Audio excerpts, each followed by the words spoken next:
पति पत्नी के बीच तकरार होना आम बात है, लेकिन कभी कभी यही छोटे मोटे झगड़े एक खौफनाक मोड़ ले लेते हैं।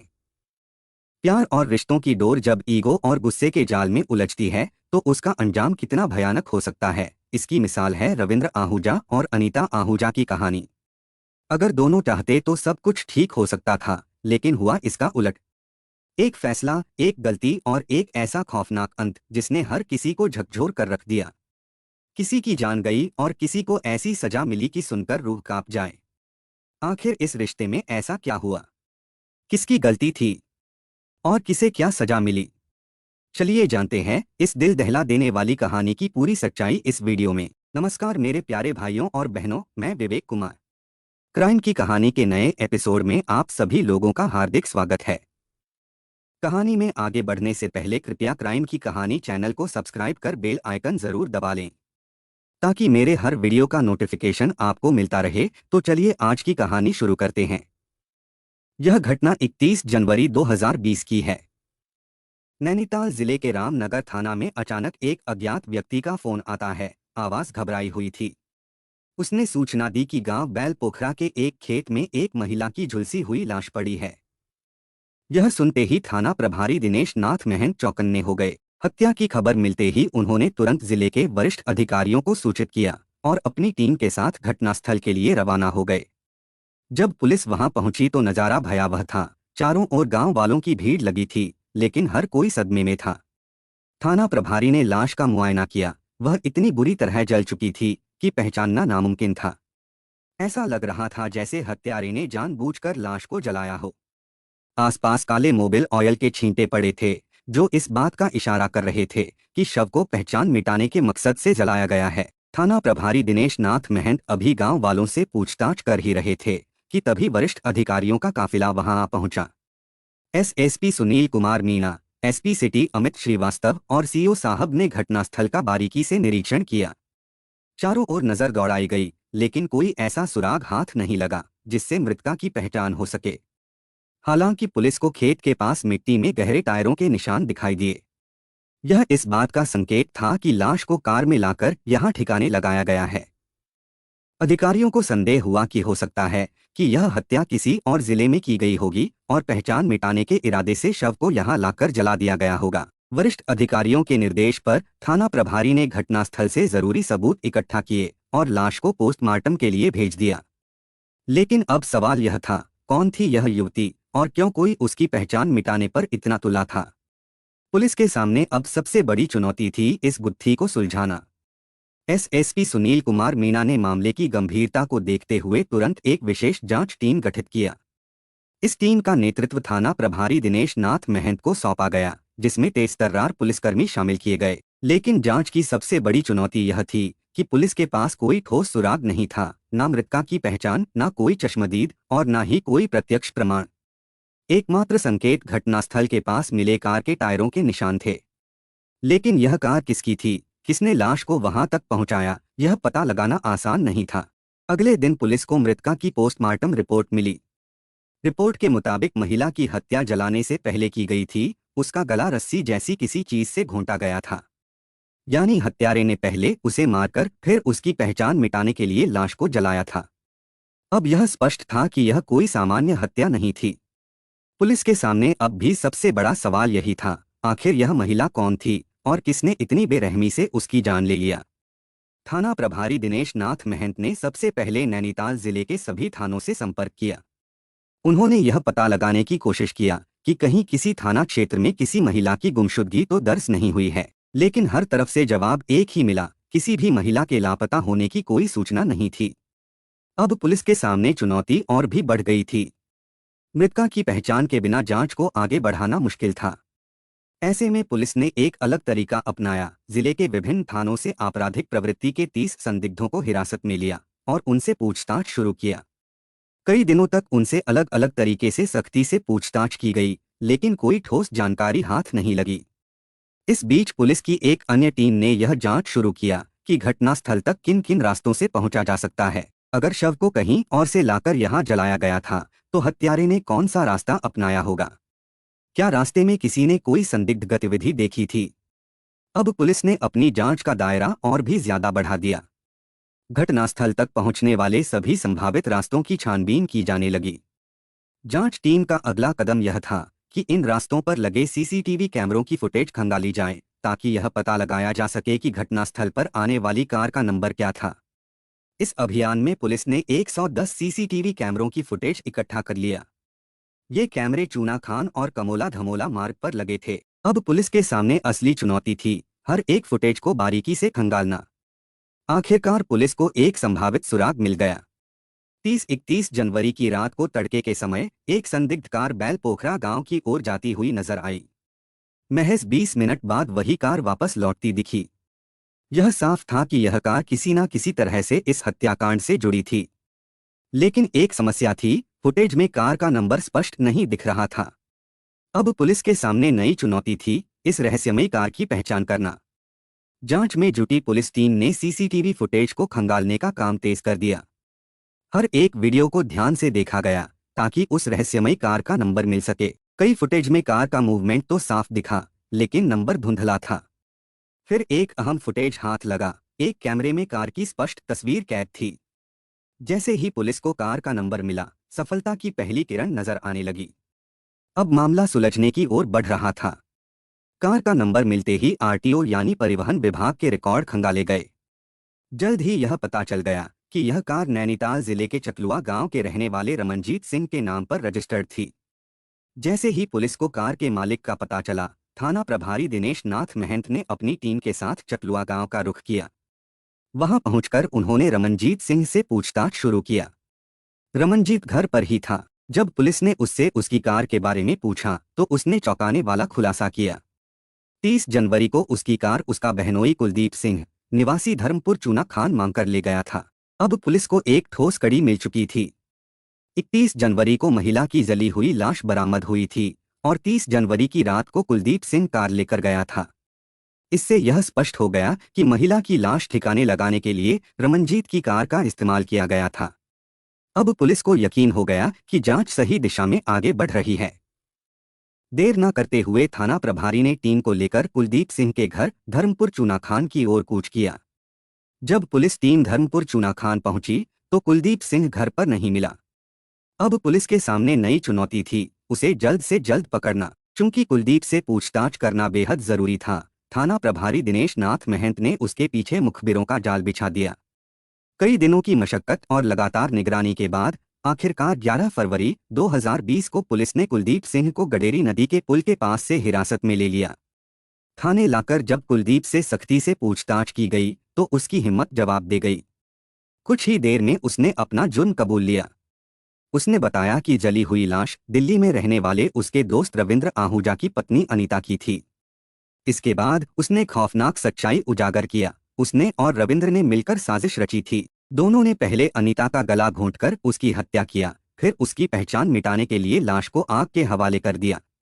कुलदीप सिंह की गिरफ्तारी के बाद पुलिस के हाथ सबसे बड़ा सुराग लग चुका था। मृतका की पहचान अनीता आहूजा के रूप में हुई और हत्यारोपियों में सबसे बड़ा नाम रविंद्र आहूजा का था।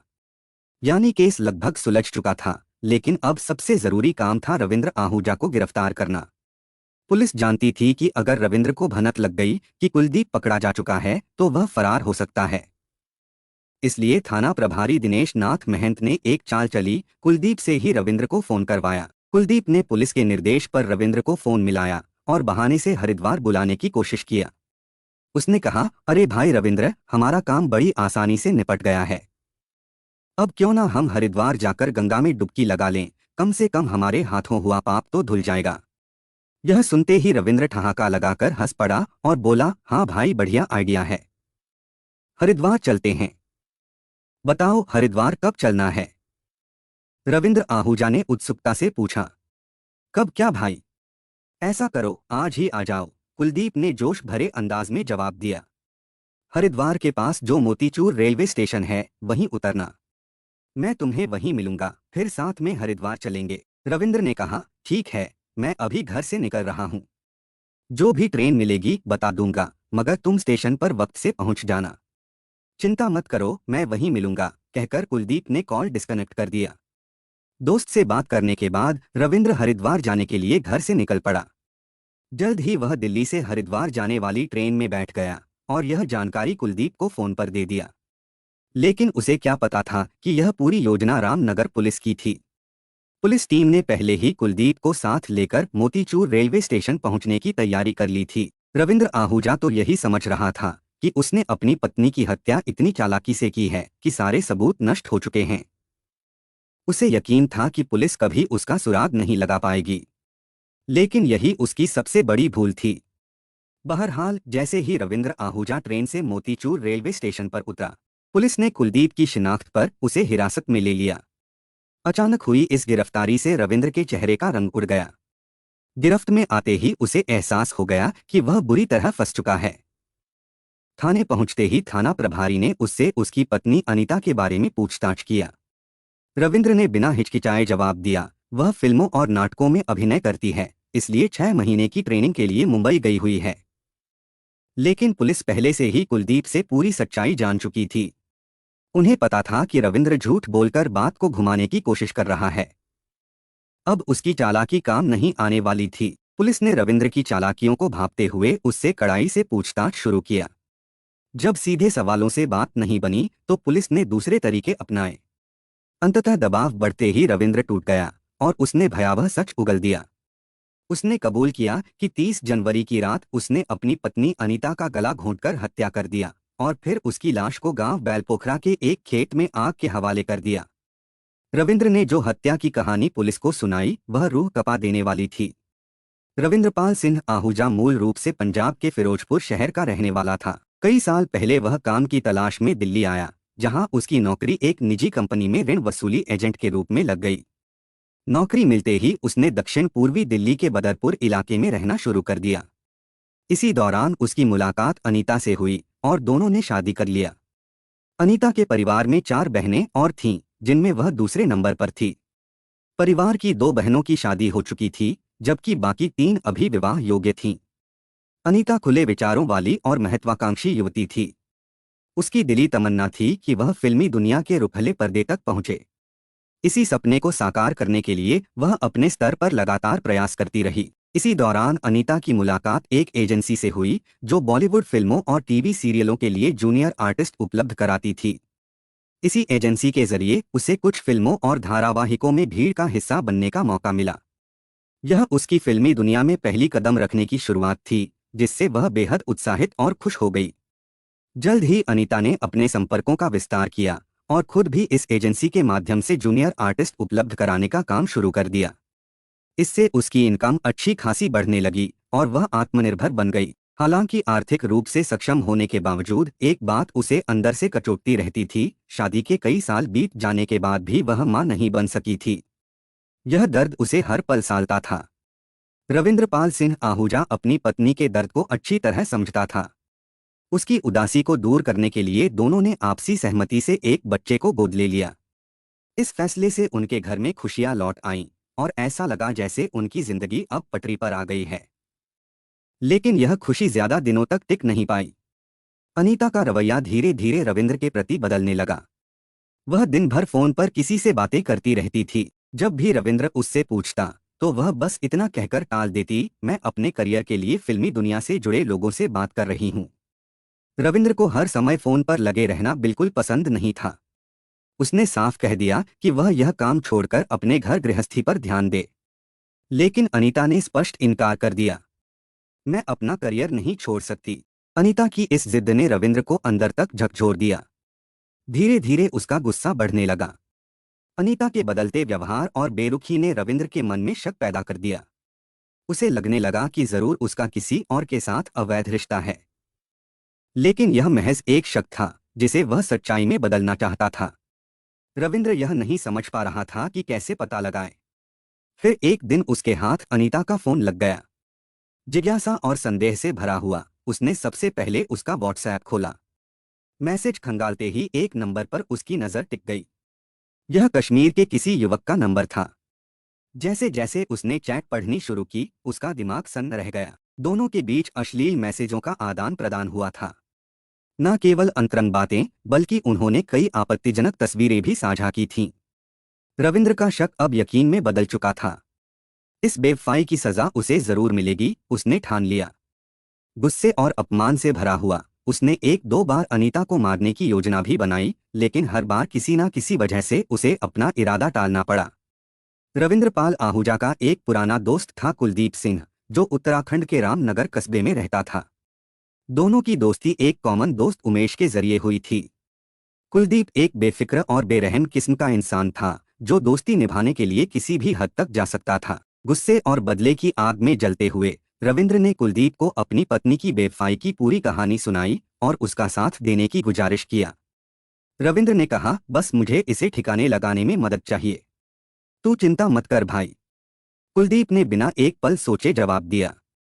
कुलदीप ने उसे शातिराना सलाह दी, किसी भी तरह इसे रामनगर ले आ जा। यहाँ आ गई तो फिर इसका खेल खत्म कर देंगे।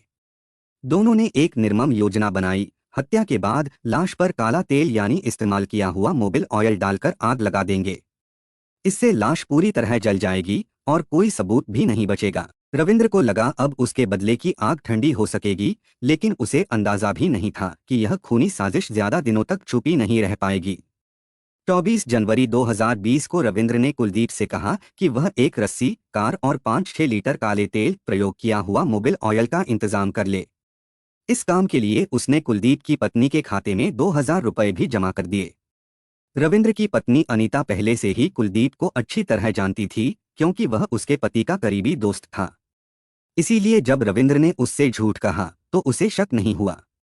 रविंद्र ने बड़े विश्वास से कहा, अनीता, कुलदीप की एक करीबी महिला मुंबई में कलाकारों को ट्रेनिंग देती है। उसकी कई हीरो और प्रोड्यूसर्स से जान पहचान भी है। ऐसा करते हैं, कुलदीप के पास चलते हैं, वहां उस महिला से तुम्हारी मुलाकात करा देंगे। क्या पता उसके जरिए तुम्हारी किस्मत चमक जाए। फिल्मी दुनिया में कदम रखने का सपना देखने वाली अनीता के चेहरे पर उम्मीद की चमक आ गई। उसे लगा कि शायद यह उसकी जिंदगी बदलने का मौका है, लेकिन उसे जरा भी अंदाजा नहीं था कि जिस इंसान पर वह सबसे ज्यादा भरोसा कर रही थी, वही उसकी जान का दुश्मन बन चुका था। रविंद्र की बात सुनकर अनीता की खुशी का ठिकाना नहीं था। वह बेसब्री से कुलदीप के पास जाने की जिद करने लगी, मानो उसका सपना अब हकीकत बनने जा रहा हो। योजना के अनुसार 30 जनवरी 2020 को रविंद्र अनीता को दिल्ली से बस द्वारा रामनगर ले गया। वहां पहुंचते ही रोडवेज बस अड्डे पर उसने उसे चाय पिलाई, लेकिन अनीता को यह पता नहीं था कि उस चाय में पहले से ही नींद की गोलियों का पाउडर मिला हुआ था। कुछ ही देर में कुलदीप भी वहां पहुंच गया। वह अपने साले रमनजीत सिंह की कार लेकर आया था। रविंद्र पत्नी को लेकर कार में बैठ गया और कुलदीप ने गाड़ी रामनगर से कालाडूंगी की तरफ मोड़ दिया। इस दौरान नींद की गोलियां असर कर चुकी थीं। अनीता धीरे धीरे बेहोशी की हालत में जाने लगी और कार की पिछली सीट पर लुढ़क गई। यह रात करीब 1:30 बजे की बात थी। जैसे ही वे चूना खान के पास पहुंचे, कुलदीप ने कार रोक दिया।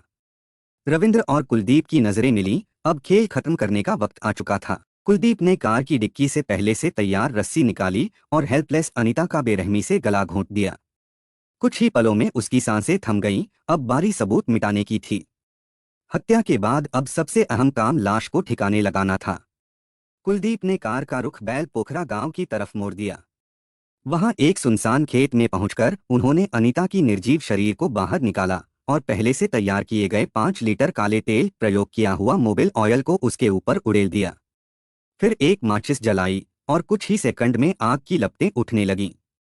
चारों तरफ गहरा सन्नाटा था। आग की तेज लपटें आसमान को छू रही थीं और उसके साथ ही अनीता के वजूद को हमेशा के लिए मिटाने की साजिश भी पूरी हो रही थी।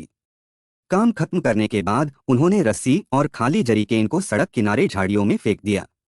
रविंद्र ने एक गहरी सांस लिया। सबूत खत्म, खेल खत्म, उसने सोचा और अगले ही दिन दिल्ली लौट आया। दिल्ली में उसकी 2 सालियां उसके ही घर पर रहती थीं। जैसे ही उन्होंने अपनी बड़ी बहन अनीता के बारे में पूछा, रविंद्र ने बिना झिझक झूठ बोल दिया, हम रामनगर में जिस महिला से मिलने गए थे, उसने अनीता को सीधे मुंबई भेज दिया है। वह अब 6 महीने की ट्रेनिंग करेगी। उसकी किस्मत अब जरूर चमक जाएगी। यह सुनकर दोनों बहनों के चेहरे खुशी से खिल उठे। उन्हें क्या पता था कि जिस बहन की सफलता के सपने वे देख रही थीं, वह अब इस दुनिया में ही नहीं थी। रविंद्र पत्नी की हत्या के बाद उसका मोबाइल फोन भी अपने साथ ले आया था। उसने फोन को म्यूट कर अपने पास रखा ताकि किसी को शक ना हो सके। जब अनीता की बहनें उससे बात करने के लिए कॉल करती तो वह फोन रिसीव नहीं करता, लेकिन व्हाट्सएप पर अनीता बनकर मैसेज भेज देता था। सब बढ़िया है, ट्रेनिंग सही चल रही है। वह कभी कभी ऐसे ही जवाब देकर बहनों का शक दूर कर देता था। अनीता की बहनें बेफिक्र थीं। वे यही समझ रही थीं कि उनकी दीदी मुंबई में अपने सपनों की दुनिया में कदम रख चुकी है। लेकिन 11 फरवरी को कहानी में एक नया मोड़ आया। रविंद्र अपनी सालियों से हरिद्वार गंगा स्नान जाने की बात कहकर घर से निकला। लेकिन जब कई घंटे बीत गए और वह वापस नहीं लौटा, तो उसकी एक साली ने चिंतित होकर उसके मोबाइल पर कॉल कर दिया। फोन की घंटी बजी, लेकिन इस बार फोन रविंद्र ने नहीं, बल्कि रामनगर थाने के एक पुलिसकर्मी ने उठाया। रविंद्र की साली ने घबराई आवाज में पूछा, कौन बोल रहे हैं? उधर से आवाज आई, रामनगर थाना से बोल रहा हूं। रविंद्र को उसकी पत्नी की हत्या के आरोप में गिरफ्तार कर लिया गया है। यह सुनते ही बहन के पैरों तले जमीन खिसक गई। जिस बहन को वे फिल्मी दुनिया में चमकता सितारा समझ रही थीं, उसकी सच्चाई अब खौफनाक हकीकत बनकर सामने आ चुकी थी। अनीता की हत्या की खबर सुनकर उसकी दोनों बहनें जोर जोर से दहाड़े मारकर रोने लगीं। उन्हें यकीन ही नहीं हो रहा था कि जिस बहन के फिल्मी दुनिया में सफल होने के सपने वे देख रही थीं, वह अब इस दुनिया में ही नहीं थी। जल्द ही यह दर्दनाक सच्चाई पूरे परिवार और रिश्तेदारों तक फैल गई। इसके बाद पुलिस ने हत्या के दोनों आरोपियों कुलदीप सिंह और रविंद्रपाल सिंह आहूजा को कड़ी पूछताछ के लिए हिरासत में ले लिया। उनकी निशानदेही पर पुलिस ने हत्या में इस्तेमाल की गई रस्सी, काले तेल की जरीकेन और वारदात के समय पहने गए खून से सने कपड़े बरामद कर लिए। सबूतों का ढेर लग चुका था। अब दोनों के पास सच उगलने के अलावा कोई चारा नहीं था। पूछताछ पूरी होने के बाद पुलिस ने दोनों आरोपियों को न्यायालय में पेश किया, जहां से उन्हें जेल भेज दिया गया। रविंद्र ने सोचा था कि वह अपनी पत्नी को मारकर आसानी से बच निकलेगा, लेकिन कानून के लंबे हाथों से वह ज्यादा दिनों तक बच नहीं सका। अनीता की मौत की कहानी अब अखबारों की सुर्खियों में था, लेकिन उसके परिवार के लिए यह सिर्फ एक खबर नहीं, बल्कि एक कभी ना भरने वाला जख्म था। अनीता का सपना बॉलीवुड की दुनिया में चमकना था, लेकिन उसके अपने ही पति ने उसे हमेशा के लिए अंधेरे में दफना दिया। आज की कहानी बस यही तक। अब बारी कमेंट पढ़ने की है। ममता सिंह मैम ने कमेंट किया है, एक तरफ परिवार, एक तरफ प्यार, इतना बुरा अंत हुआ। ब्रिजेश ने खुद को भी खत्म कर लिया, उसमें कितनी हिम्मत थी। Very sad story.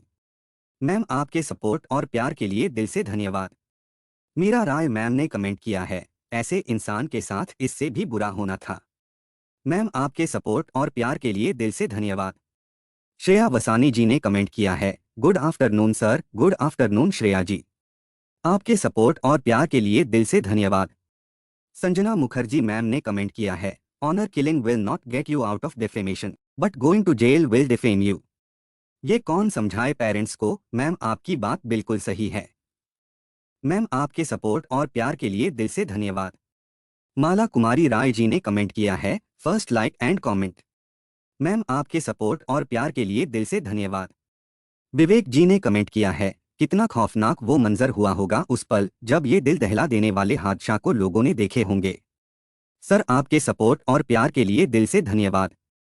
Rita Chhetri ma'am ने कमेंट किया है, अपराधियों का नाम शिव शंकर और हनुमान, लेकिन उनके करतूत हत्या। मास्टरमाइंड का नाम शिव प्रसाद। हे भगवान।